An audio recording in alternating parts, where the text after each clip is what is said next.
La vaccination anti-Covid autorisée à partir de 18 ans. Sur le campus universitaire à Cayenne, il y a les pour et les contre. Certains étudiants ont déjà pris rendez-vous pour se faire vacciner. J'ai reçu l'information hier et donc dès la réception de l'information, j'ai pris rendez-vous sur...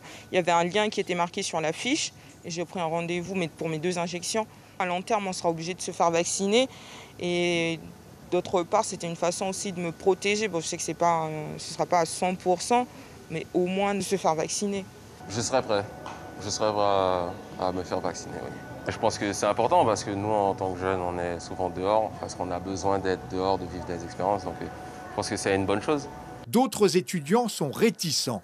Ils questionnent la fiabilité de ce vaccin et préfèrent s'abstenir pour le moment. Je ne suis pas forcément pour le vaccin, puisque pour certaines maladies, ils ont pris des années et des années pour trouver un remède fiable, alors que pour le coronavirus qui est là depuis moins d'1 an, ils ont trouvé un remède qui n'est pas forcément fiable.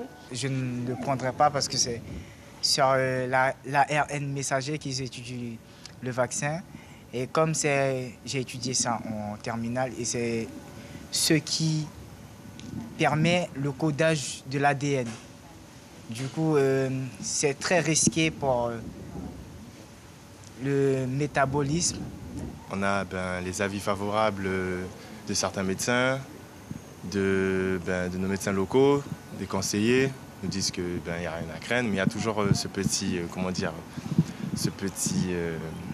cette petite peur, voilà. Et ça vient de nos parents, et cette peur, parfois, ça peut se transmettre aux jeunes. Donc, ça dissuade. En Guyane, le vaccin utilisé est celui des laboratoires Pfizer et BioNTech. Aucun effet documenté à ce jour sur le métabolisme. L'Agence nationale de sécurité du médicament informe d'effets indésirables fréquents mais légers, type fatigue ou maux de tête. Des réactions plus lourdes, malaise ou insomnie par exemple, sont peu fréquentes, entre 1% et 1 pour 1000.